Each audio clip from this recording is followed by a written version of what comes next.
Hello everyone, and welcome to Autocrat. This is another little In Other News episode to sort of stick our heads above the parapet of Roman history and see what's going on in the world around us, because although at the time of recording this we are only just finishing the transition between Rome's second and third kings, at the time this goes out we should be in the reign of King Servius Tullius. And during this time we get the reign of a notable Persian king, namely Cyrus the Great. And to explore the life and times of Cyrus, as it were, I am joined on the podcast by Umberto and Sariel from So You Think You Can Rule Persia. So Umberto and Sariel, welcome to the show. Hello, thanks for having us. Yeah, thanks. Lovely to chat about Cyrus because, we don't get enough chances to talk about him because he's fun, he's great. He's the golden boy, he's the perfect, has never done any wrong, wonderful hero of myth and legend. Yeah.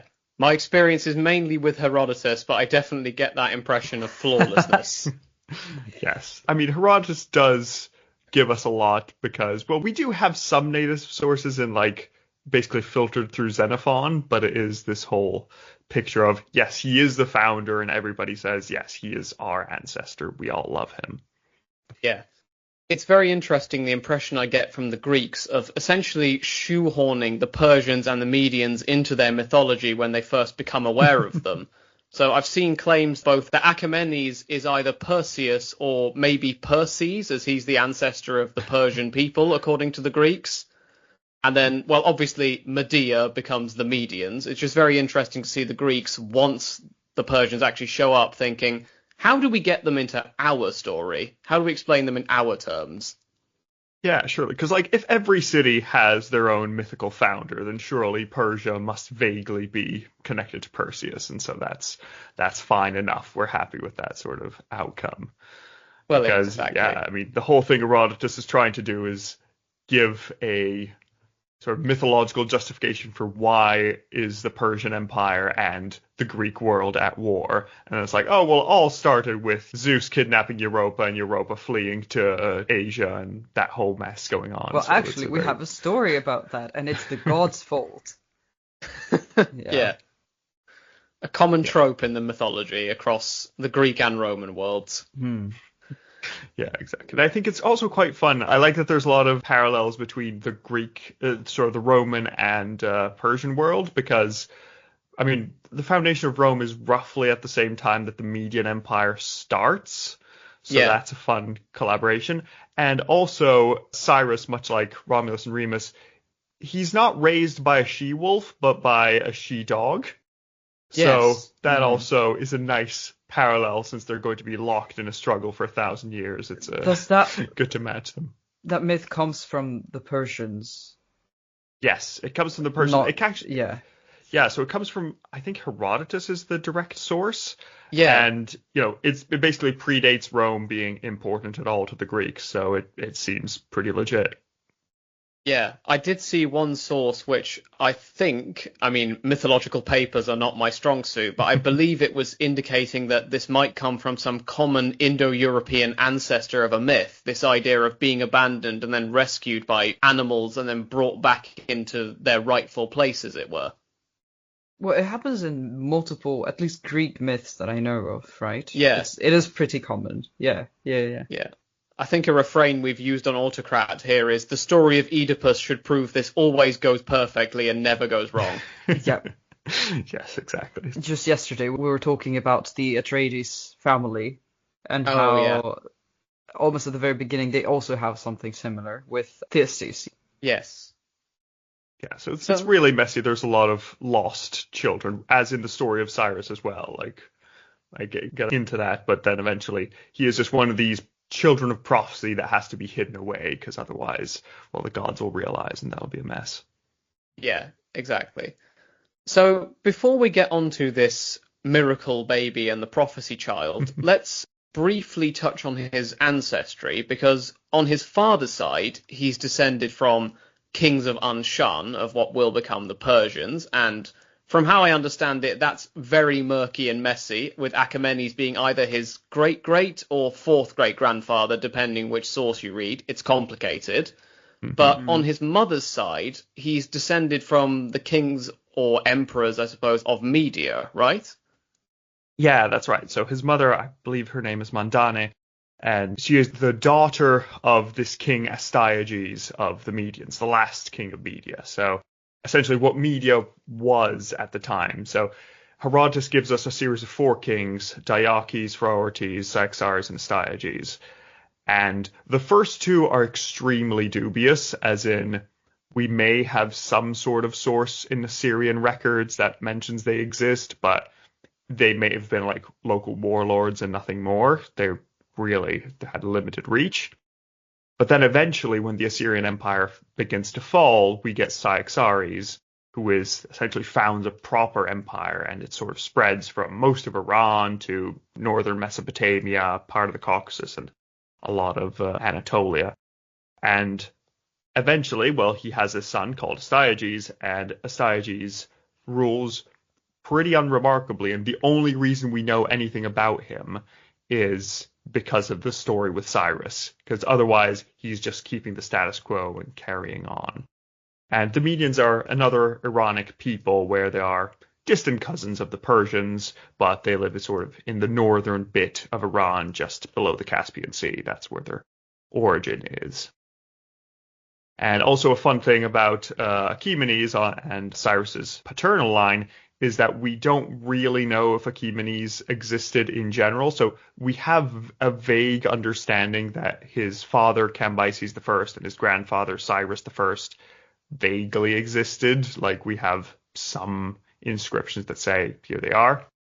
But then when you go above that, so to Thyestes and then Achaemenes, we don't really know if they're real, because this is a chronology that's given much later on by Darius the Great. Because Darius is either a very distant cousin of Cyrus, and so he needs to draw back this family tree so that he's an Achaemenid all along, or he is just some random noble who thought he'd claim this ancestry and would just claim Cyrus as part of his own family. Well, I suppose it's always simpler to claim there's one central figure as opposed to it was a complicated movement of peoples across the centuries. Yes, exactly. It makes for a worse story, so yeah, you just want to make it sort of snappy and cinematic, and so that people will like want to talk about it. Well, exactly. Not like we have this problem nowadays at all. So let's get on to the prophecy child, the miracle boy, or the golden boy, as you've been calling him, I believe, Cyrus himself. So there is a prophecy attached, I believe, to Mandane and Cambyses' offspring. Yes. So and the that idea leads to all sorts of problems. Well, very much so, because the idea is that eventually the prophecy is that I think there are dreams that Mandane has that from her womb will come a great tree that will shade all of Asia. And so there is this prophecy that she tells her father, and Astyages goes and consults with the Magi and tries to see, what is going on. Is this good news? Is this bad news? What's going to happen? And then he finds out, no, actually, this is terrible news. It means that his grandson by Mandane is going to eventually take over Media and take over all of Asia. And so that's what Astyages' place is. So, Astyages decides to do everything that any tragic hero or villain, I suppose, tries to do with prophecies, is that he tries to counteract it. So he sends his... That always works. Yeah. It's not... It's a tough time. So prophecies are not at all strong fate of destiny, and, it's very easy to... Once you know it, you just avoid it, and nobody ever had any problems with it. Exactly.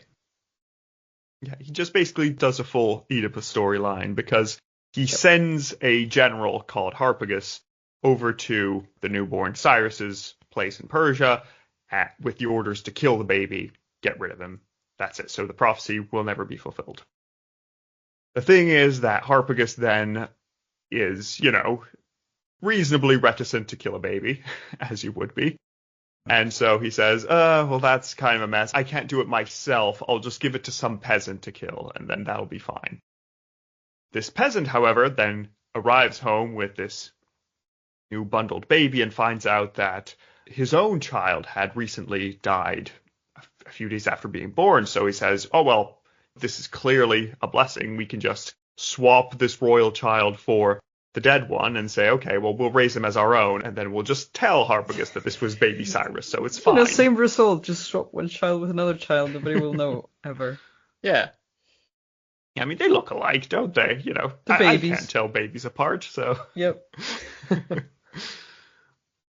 And yeah, so eventually then Harpagus goes back to Astyages and says, yep, we've dealt with him. He's done. All solved. Problem's gone. And in secret, baby Cyrus will grow up as a peasant. And there we are. He is going to just be growing up as a bright young man. And everything is sort of revealed. What happened is revealed later on when Cyrus is a young boy, because as the trope happens in Iran constantly, like I'm researching something that happened in like 1000 AD and it's still happening. If you are destined for rulership as a child, you play at king and you do a very good job at it. Of course. Yeah. How else would we know that this child was always supposed to be like our king? Yeah, you see the same thing in Roman history in a way, with Romulus and Remus being portrayed as somehow inherently better that nobody could quite put their finger on. Yeah, exactly. If you've been blessed by the gods, you just have that extra something that means you can become king. Yeah. And so Cyrus was playing as king in his village, and as part of his judgment, he mistreats a noble child, and says, oh no, this noble child should be whipped because he was refusing to follow orders. So then baby Cyrus is taken all the way to Astyages to answer for this. Why did you beat a noble? You're just some peasant kid. And well, Cyrus has a silver tongue. He tells Astyages, like, well, I was being the king and everybody should obey the king. Don't you agree, your majesty? And he said, yeah, that's fair enough. That sounds reasonable. I think we should all just do that. And then eventually Astyages thinks that this is weird. Why is this child so royal? Why is he so good at this? And so he follows up the story and he finds that, yes, Harpagus actually did hand off the child to someone else to kill, and that everything went as we saw. And as punishment, eventually, he has Harpagus and teaches him the importance of not delegating big jobs by essentially killing his own son and feeding it to Harpagus, as is Greek staple. Excuse me? Yeah, exactly. Greek staple, but also extremely punished in every story that it happens. Yes, very much. What the hell? Why do we keep doing this? Yeah. Oh man, are we sure that Astyages isn't related to the House of Atreus in any way? Yeah, exactly. I'm sure Herodotus has a family tree somewhere that you can connect them. For sure. Oh, definitely. So eventually, after punishing Harpagus, Astyages then picks up Cyrus and talks to his prophets, and the prophets say, no, it just means that he's going to make your kingdom great, and actually now it's fine, so it's good that he didn't die after all. So yeah, you can raise him as your grandson, it's fine. Right. Would have been really handy from Cyrus's perspective had they come up with that a few decades earlier. Yeah, exactly. He's had a tough time of it, but paranoid kings are always a problem. You never know how to deal with them. So, now that Cyrus has been effectively installed as the grandson of the king, what happens then? Well, now that he has this position, well, essentially he is left as sort of a viceroy of Persia, because his father, Cambyses, was king of Persia, king of Anshan, and, eventually he dies off and Cyrus inherits the kingdom. It's sort of a vassal kingdom where it's still under Media, but practically he is a king. And then eventually we have this idea that everybody's getting fed up with Astyages, because clearly he is a tyrant. He won't hesitate to punish you in cruel and unusual ways, so we need to get rid of him. And Cyrus, well, he has royal blood, he is bright, young, and ambitious, so why not? So the thing is that Harpagus that we saw, this general, he sends a letter to Cyrus saying, hey, listen, we'll support you if you want to fight against Astyages, if you want to overthrow your grandfather, the time is now, we're here. And so young Cyrus in his early 20s decides to go all the way, raises an army, and threatens the Median Empire. So he marches up against Media, and there he is confronted in battle with a vast Median army. But who should be leading this Median army, if not Harpagus? the one who had been punished by Astyages so horribly. Ah. And so Harpagus, as the battle is about to start, he tells all his soldiers to lay down their weapons and change sides to Cyrus. And so Cyrus wins the war in just one fell swoop without having to fight. The best way to win a war where no blood is spilled and everyone just agrees, yeah, actually, this is a better idea. Yeah. You know. Less of a war and more of just a meeting of the board. Yep. Yeah, basically. Also, Astyages sending this man who he has mistreated and tortured as like the main general of his army. Why? Just seems not very wise. Oh, it's fantastic. It's Roman levels of brilliant decisions. Truly. Yes, it's a whole mess. It's not very good. But hey, thus the Median Empire falls, and Cyrus now creates the first Persian Empire, also known as the Achaemenid Empire, from his dynasty. Yeah.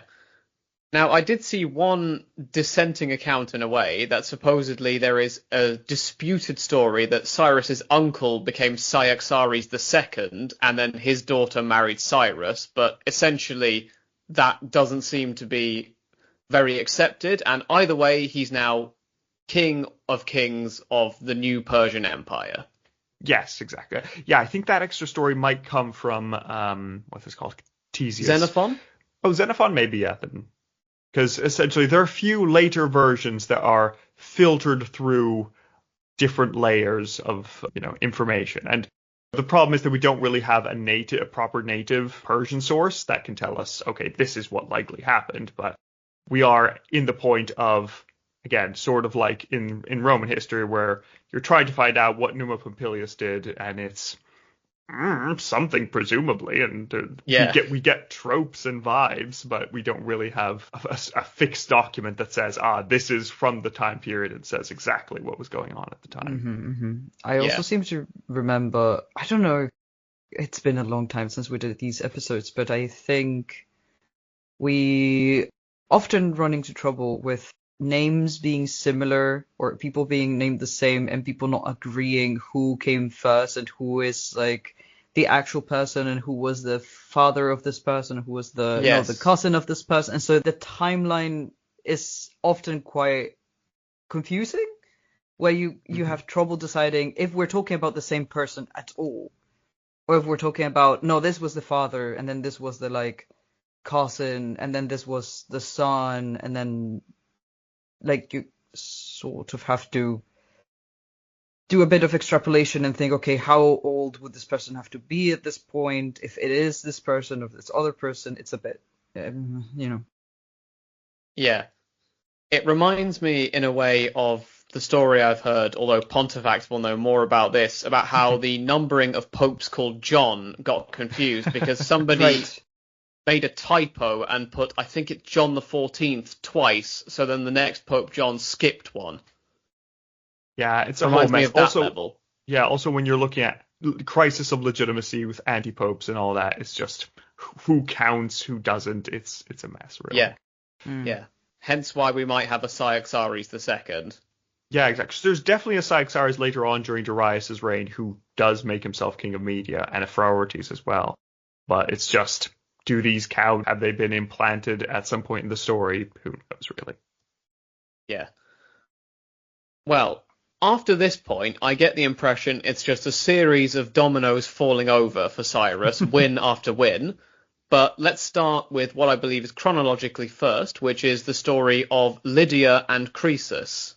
Yes, the story of Lydia and Croesus is another beautifully Greek story because, well, closer to the Greek world, so Herodotus may have had more information in the area. But essentially, just to give you a broad picture, at the time when Cyrus becomes King of Kings, there are four main empires in the east, in Asia and Africa. There is Persia now that has replaced Media. There is Babylon in Mesopotamia. There is Lydia in Anatolia. And then there's Egypt, which will not be much of a concern for Cyrus himself, but his descendants. And well, in Lydia, we have the king Croesus. And Croesus was related by marriage to the old Median royal family. And so seeing this usurpation by Cyrus, he says, okay, well, maybe this is my chance to start a war and win and conquer Persia, and hey, I'll become the most powerful king in the region. But Croesus, of course, he's concerned about how it will go, so he goes and does what any good person will do, and he goes to the Oracle at Delphi and says, should I declare war against Cyrus? Should I attack the Persians? What should happen? And well, the Oracle famously replies, if you go to war with Persia, you will destroy a great empire. Yep. I love this. I love this prediction. It's so good. It's so nothing. Big fan. And so Croesus says, well, I'm sure there's nothing to misunderstand here. This means that I'm just going to do great and there's no problem. So off we go. Adventures. And well, yeah, so Croesus goes off and declares war on Cyrus, decides, okay, I'm going to conquer Persia. But as the prophecy would have it, Croesus is defeated in battle. And finally, it is the Lydian Empire that is destroyed in this war. Cyrus manages to just swoop in, take all of Lydia, and Croesus is made his prisoner. And then we have a whole bit in Herodotus how essentially the moral of the story is that you shouldn't count any man happy until you've seen the last of his days, because Croesus was the richest man ever. He was so rich that it became proverbial. But now that he's been humbled and conquered by Cyrus, would you truly call him the happiest of all men? It's like, no, but because he's lost everything that he once had. Yeah. That is fantastic, though. The Oracle at Delphi must be the master or the originator even of the, well, technically I wasn't wrong line. Yep. Yeah, I think that's the point with any prophecy. You just need to make sure that at any time you could look back and say, no. But if you read it differently, it says what actually happened. And so that's good. Yeah, either that or go the Nostradamus route and just make 100,000 prophecies, and surely some of them will apply to something. Yeah. And the ones that don't, nobody will remember. So Yeah, if you go to see an oracle, take your lawyer with you. Yes, exactly. Just follow every tiny caveat, and then okay, maybe we can deal with it. Yeah. So that brings us up to the early to mid 540s BCE, and after Ionia is mopped up, essentially, we get to the story of Babylon. But just before we come to this, what I will say I found fascinating when reading Herodotus is that during the whole Ionian storyline, he mentioned something as being a bit of a Cadmean victory. And it took me a while to work out what he was talking about. And then I realized, hang on, Pyrrhus and the Pyrrhic victory haven't happened yet at this point. That's really fun. I enjoy it.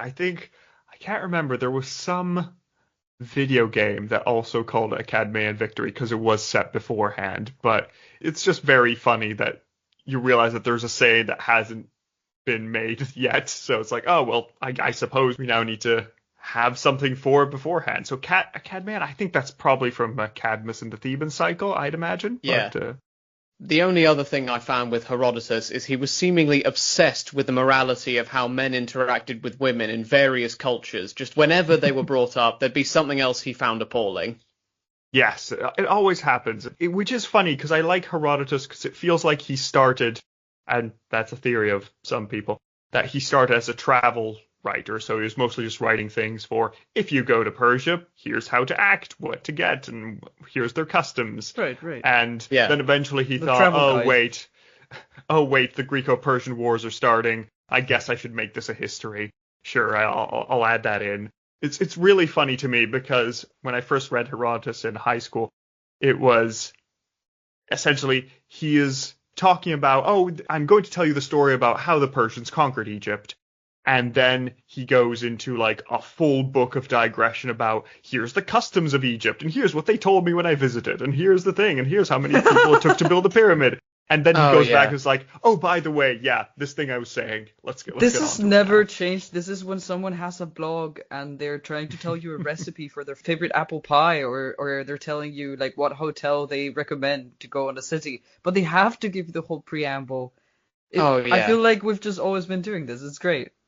Yeah. The man wanted to write several books at once, and, Yeah. I guess. We've similarly decided that the poet Ovid in his Metamorphoses must have had something equivalent to ADHD, because he seemingly never finishes a story before starting the next one.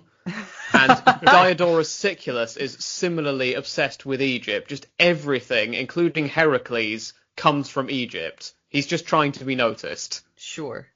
Yeah, exactly. I mean, everybody was obsessed with Egypt, and reasonably so. I guess, by the time you're at Herodotus' time, Egypt is 3,000 years old. So it's like, fair enough. That's pretty impressive. I'd be curious too. Basically, exactly. If we still had the Roman Empire today, and people are already obsessed with Roman Empire anyway. It was their Roman Empire, as the saying goes. Yeah. Well, moving slightly north from Egypt again, to the great disappointment of both Herodotus and Diodorus, we get the story of Babylon's conquest, which I get the impression, both from a Babylonian perspective and let's say an Old Testament perspective, is quite religiously charged. Yes, definitely, because we get the story of the conquest of Babylon, partially through Herodotus, but we also get a lot of it in the Bible, in the Old Testament, where we're told that Cyrus is the only non-Jewish Messiah in the book because he does this great service. And essentially, Cyrus conquers Babylon from this recent usurper called Nabonidus, who was governing Babylon and had been extremely religiously intolerant. So he was essentially choosing his own gods and imprisoning the images of other gods from across the Neo-Babylonian Empire. And, at this point, Cyrus swoops in, and he says he's doing so at the behest of the god Marduk, who is the patron god of Babylon, and had clearly abandoned Nabonidus, and was now siding with Cyrus, who was his champion, his great victor. And the thing is that now, during this conquest of Babylon, Cyrus emits an edict, which is recorded in the Cyrus Cylinder, which is sometimes, though erroneously, called the First Declaration of Human Rights. It's an edict. It's different, but fine. But essentially, what Cyrus says is, listen, I'm here to take over Babylon because it was being poorly managed. I'm not here to conquer you or oppress you. Just continue living your lives, and that's fine. And actually, if anyone was being oppressed or being forced to stay in Babylon and deported there, you can go home. It's fine. I'll pay for your trip back. It's great. I think the formula he uses is, I will send the gods to the places that make them happy. So you can just return to wherever you are. And as for the Bible, it's very important because the Babylonian Empire had destroyed the kingdom, I can't remember if Judah or Israel, just like 50 years prior, and deported a large proportion of the higher strata of the population to Babylon. And now they can return and build the second temple, which is the ones the Romans will eventually destroy.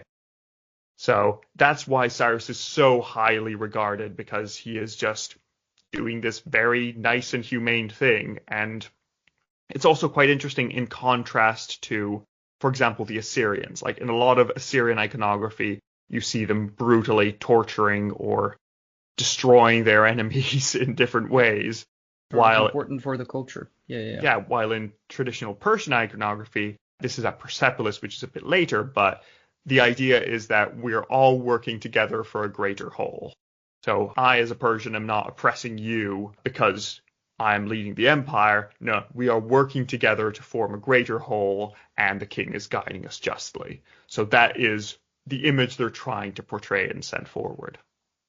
It's amazing, given you've mentioned Messiah, how much of this religious overtone there is to the conquest of Babylon. I mean, even the story of the writing on the wall, let's say, occurs during a feast of Nabonidus, which the prophet Daniel interprets to mean that the kingdom will be divided and fall. It's amazing how often it comes up. Yeah, it's really, because it is such a fundamental position. Essentially, this is how we get to, like, all of this time period is quite biblically important, because also the fall of the Assyrian Empire and, the Medians coming in a few decades earlier, that's all prophesized and it's going to happen, and we know that Assyria will fall. And then there will be a dark period with the Babylonians, but then eventually the Persian Empire will be there and save us, and it will be all nice and clean and well sorted. Yeah. I mean, speaking of, as well, earlier when we mentioned Cyaxares II and the uncertainty around various historical figures, I did find in Josephus a reference to a Darius son of Astyages who took Babylon itself, and we apparently do not know who this person actually was or who it referred to. That does sound like a strange one. Yeah, I can't think of where Josephus may have gotten that, because the only Darius who takes Babylon is Cyrus the Great. Yep. But, yeah. His dad is an Astyages. To be fair, you could say that since he was vaguely related, maybe Josephus made a mistake there and said, oh yeah, Darius was there, but it's still a bit of a strange attribution, let's say. Yeah. Honest, knowing Darius and how he likes to just build his own history, I wouldn't be too surprised if he was just like, and here's a self-insert. Yeah. This period of adding it in, who knows? Yeah. This was my great, ancestor, whatever. I was there. Yeah. I did think I doubt it's Darius himself, because he's referenced as being 62 years old when Babylon falls, but I hadn't considered the idea that it might be just a flashy insert of an ancestor, or just, Darius sounds good next to the ideas of conquest and expansion, doesn't it? Yeah, That's exactly. a good name. A vaguely Persian name. I'm sure that'll Let's work. put it in there. Yep. Who's going to cross-check it? Yeah. It's always been a Persian name. Please don't question it, anyone. Yeah, and I like Josephus. He is interesting. But yeah, there are some bits where it's like in the mists of time, as it goes further back away from him, it becomes very vague and, Herodotean in its behavior. Yeah. But then eventually you just get to these really personal anecdotes, like the Josephus problem, where we all had a suicide pact in like a group of people and we had to decide who actually went to go, and he miraculously survived at the end because of clever maths. Yeah. Oh boy, all that fun stuff still to come when Autocrat gets there. Yes, that will take a while, I can imagine. Yeah, it will take a while, but don't you worry, everyone. Mass murder to follow. Yay, you can look forward to that. All the way to 1453, there's a lot of mass murder to go. Oh yeah, so much. And again, speaking of mass murder, thank you for the segue, Umberto. We now get to the last big campaign of Cyrus's life, which is against and I hope I'm saying this right, the Massagetae. Yes, the Massagetae. Yeah, because these are essentially a nomadic Iranic people who lives in the steppe. And, well, they've been raiding Persia for a while because, well, that's their way of life. That's what they've been doing. And, well, Cyrus, being the first in many, many aspects, he decides that, well, nobody's tried to conquer the steppe yet. How hard can it possibly be? I'll do it now. Let's go and see what happens. So he marches off into the steppe with his great army and decides this will be one more conquest, because he is still relatively young at this point. He is in his 40s, 50s. So he goes over, he has a great future in front of him. Some say that he may have been doing this to sort of shore up his back while going to Egypt, but we won't know, evidently. But yeah, he marches into the lands of the Massagetae, and there he is faced with this great rival, the Queen Tomyris, who is the queen of the Massagetae, and she tells Cyrus, hey, listen, this isn't going to work out. Go back home and we can consider this peace. Otherwise, it'll end poorly for you. Yes. She's so cool. She is very cool, yes. And, well, Cyrus decides that, no, he is going to go for this war anyway. He's won everything he's ever attempted, so surely this will be fine. The hubris.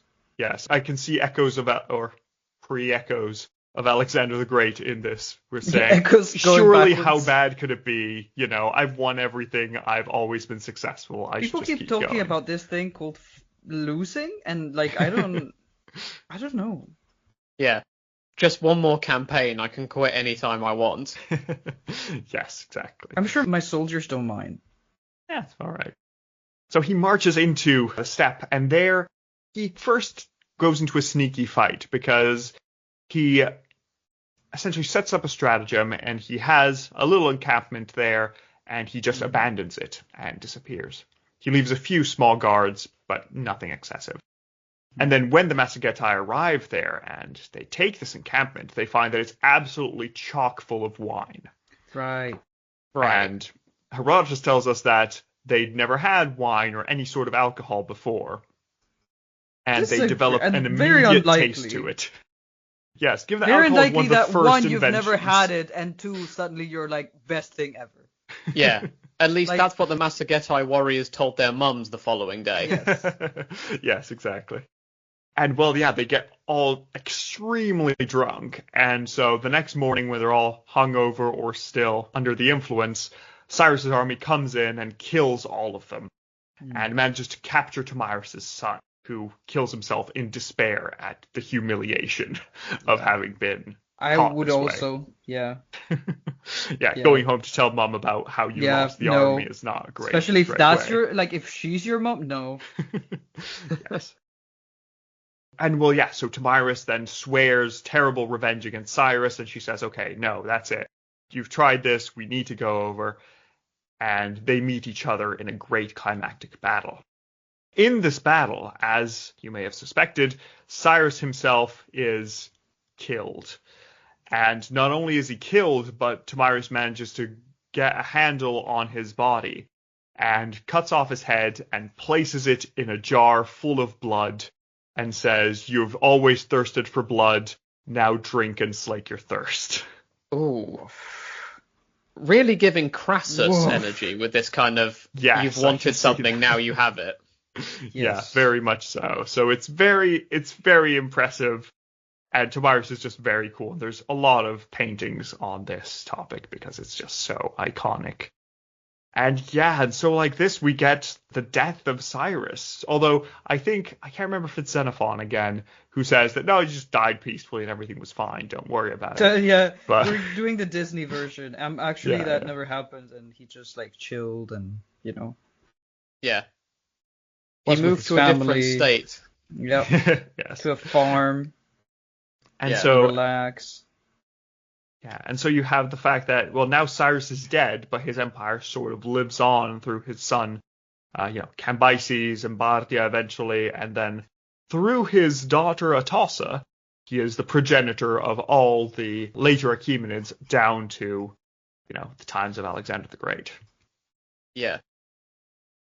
So it's 530 BCE, sometime in about July or early August, but Cyrus is dead, and like you say, we get a continuation of his line all the way until his sixth great-grandson Darius III in 330 BCE. Yeah, definitely. There is the slight caveat, which we've been hinting at before, but his third heir, let's say, descendant, is Darius the Great, who, as we've mentioned, may have been from his own dynasty and attributed it to Cyrus. So, yes, through his daughter, his descendants rule the empire. Yes, through Cyrus's daughter's descendants rule the empire. But it may be that the name of the dynasty was just posthumously applied to him as an Achaemenid, because Cyrus himself never says he's an Achaemenid. He says he's the king of Anshan, he's the son of Cambyses, son of Cyrus, son of Thyestes, and so on. But he never goes on to Achaemenes. He never says, I'm descendant of Achaemenes, so who knows if that was fully his dynasty, but definitely at least his bloodline continues. Yeah, I've seen that in a book of ancient genealogies by John D. Grainger, where they refer to it as the first Persian dynasty and the second Persian dynasty. Yes, definitely. It also has very different characters, because we've been talking about an empire all this time, but Cyrus's empire is very much like a confederation of countries. So essentially there's not many what we would consider an empire. It's not like the Roman Empire later on, but it's like many small kingdoms combining together. And everybody agrees Persia's the strongest and Persia's in charge, but everybody has a degree of autonomy. Yeah. And then eventually when we get to Darius and this second Persian dynasty, we have that he essentially just reconquers all the empire and then does make it as a unitary entity, which is much more bureaucratic, much more similar to later empires that you'll see in antiquity. Yeah, less of a personal union, more of a direct rule. Yeah, exactly. Yeah. All right, well, that brings us to the end of the life of Cyrus, and indeed the end of this episode. So, Umberto and Sariel, thank you very much for coming on the show. And before you go, do you want to give a quick summary of what it is you do over on So You Think You Can Rule Persia and where you can be found? Well, to begin with, if you are interested in how our Cyrus episode went, you can also check that out and continue, finding out if did we even add more information? I mean, we added a bit more information. Yeah. If you want some more extra content, at the end, you can go to one of our first episodes. But basically, we follow the story of the Persian Empire and rate their rulers, all the way from Diocles to now Mohammed Reza Pahlavi. Yeah, so fantastic. We finished all of our first season going from Diocles to Yazdegerd III, so we finished Antiquity. And now we're moving on, and the plan is for Season 2 to reach until 1979. We're about 100 years into Season 2 right now, and we're just going to carry on and see how it goes. And you can find us where all podcasts are found. If you are a fan of Autocrats, then definitely check out our first episodes, because now it will be sort of parallel history, and you can have a better idea of what's happening in the Persian realm at the same time. Yeah. Absolutely. I would encourage you to check them out, and I'm sure we will have scope to invite you on the podcast again at some point when Rome and Persia actually meet for the first time and decide they hate each other for 700 years. Yes. Yes. Oh, it becomes such a wonderful relationship. Definitely. But until that time, thank you all very much for listening, and until next time, have a great week, everyone. Thanks. Bye.